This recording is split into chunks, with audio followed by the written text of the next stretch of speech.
Les produits de la terre, c'est-à-dire tout ce que l'on retire de sa surface par les efforts combinés du travail, des machines et des capitaux, se partagent entre les trois classes suivantes de la communauté, à savoir les propriétaires fonciers, les possesseurs des fonds ou des capitaux nécessaires pour la culture de la terre, et les travailleurs qui la cultivent. David Ricardo, les principes de l'économie politique et de l'impôt. Mais David Ricardo a un remède à la vision très sombre de son ami. Comme Adam Smith, il explore les mécanismes de la croissance économique. Mais il va jusqu'à formuler une série de propositions concrètes pour libérer le marché et les initiatives privées.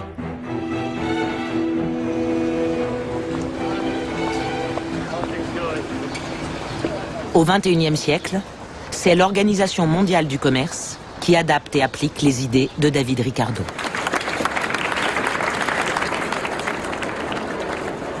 Elle a été très bien expliquée à l'époque par M. Ricardo, elle est toute simple. C'est que si vous faites quelque chose mieux que moi, et si je fais quelque chose mieux que vous, alors nous avons tous les deux intérêt à ouvrir notre échange. Je vais bénéficier de votre savoir-faire, vous allez bénéficier de mon savoir-faire. Ça, c'est ce que dit Ricardo, en gros. 60-second adventures in economics.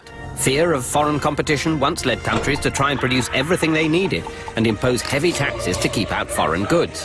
However, economist David Ricardo showed that international trade could actually make everyone better off, bringing in one of the first great economic models. Ricardo donne même un nom à sa théorie du libre-échange, l'avantage comparatif. La théorie est née d'un débat houleux à l'époque sur la réduction des taxes à l'importation du blé. C'était une façon de combattre le pouvoir des propriétaires terriens en encourageant la concurrence et de ce fait, la baisse du prix du pain.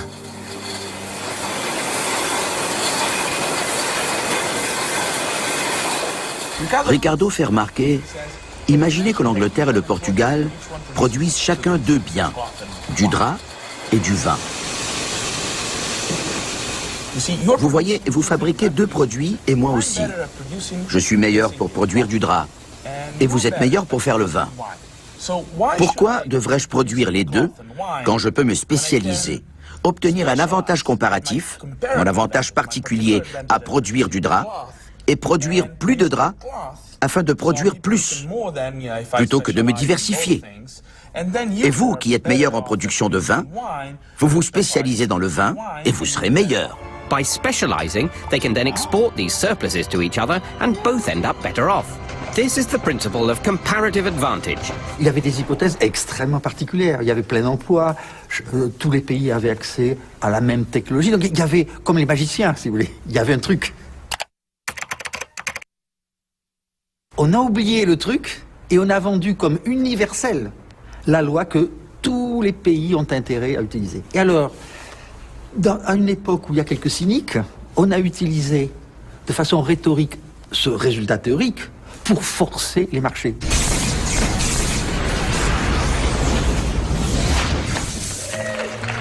La théorie de Ricardo est-elle donc un truc de magicien ou un moteur de croissance et de prospérité ?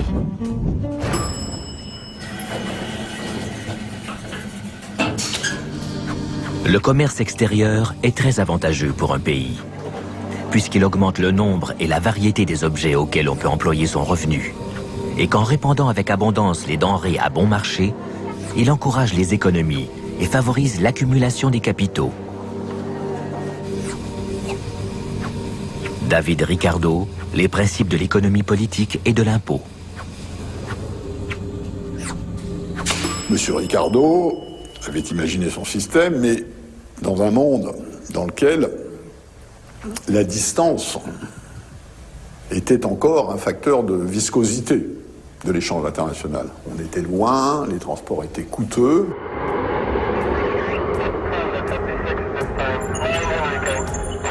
Ce qui s'est passé depuis M. Ricardo, c'est que la technologie, les modes de transport, la conteneurisation, Internet, ont incroyablement rétréci ces coûts de l'échange qui étaient liés à la distance, de telle sorte que sa théorie devient beaucoup plus efficace aujourd'hui qu'elle ne l'était dans le passé.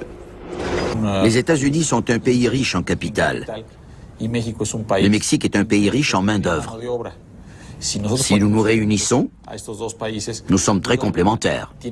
C'est ce que nous avons constaté.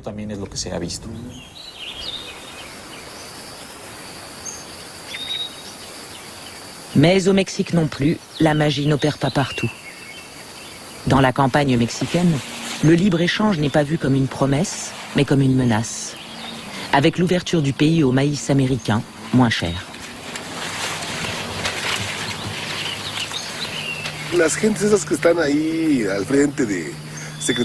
Tous ces décideurs et ces ministres qui instaurent les politiques agricoles, ils ne se mettent pas à notre place. Par exemple, le traité de libre-échange ne nous effraie pas en soi, mais je pense que nous, en tant qu'agriculteurs et paysans, nous faisons face à un système inégal.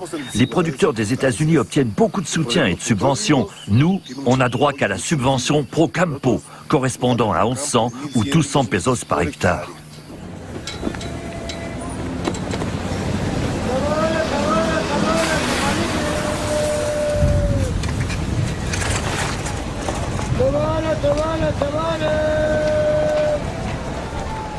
Comment Ricardo a-t-il concilié la réalité de la quête d'une main-d'œuvre peu coûteuse et de nouveaux marchés avec son objectif de bénéfice pour tous?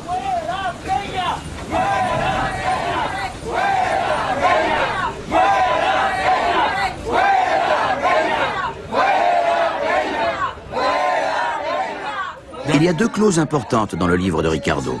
Tous ceux qui perdent leur emploi dans la production de draps au Portugal doivent obtenir un emploi dans la production de vin. Et en Angleterre, tous ceux qui avaient un travail dans la production de vin devaient obtenir un travail dans la production de draps. Il y avait l'hypothèse intrinsèque que les gens pouvaient trouver un emploi. Cette idée, attendez, ils ne produisent rien, ils ont des salaires très bas, ils sont prêts à travailler pour rien. Si j'apportais ma technologie chez eux, et si je produisais là-bas pour vendre seulement ici? La recherche d'une main-d'œuvre meilleur marché. La notion de libre-échange se résume à favoriser certains groupes particuliers, essentiellement des grandes entreprises qui sont devenues des conglomérats financiers. Elles peuvent donc passer très rapidement d'un domaine à un autre. C'est un certain modèle de société que l'on vend au public.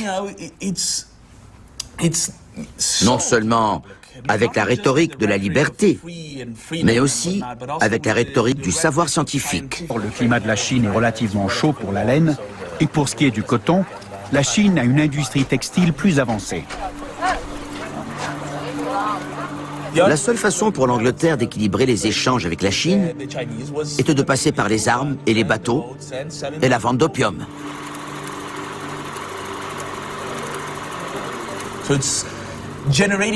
Il fallait créer une dépendance à l'opium et générer ainsi, si vous voulez, un esclavage à travers la drogue.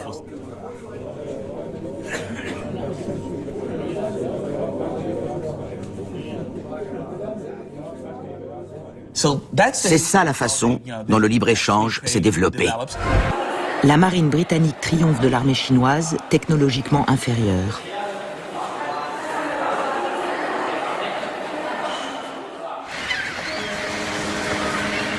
La Chine est contrainte d'ouvrir plus de comptoirs pour les marchands étrangers et doit céder l'île de Hong Kong à l'Empire britannique. Des concessions au nom du libre-échange.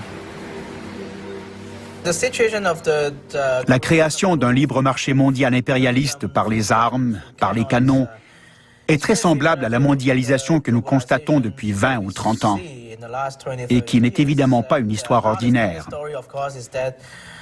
Tout le monde meurt d'envie d'accéder au libre marché mondial pour exploiter l'avantage comparatif et profiter du libre marché.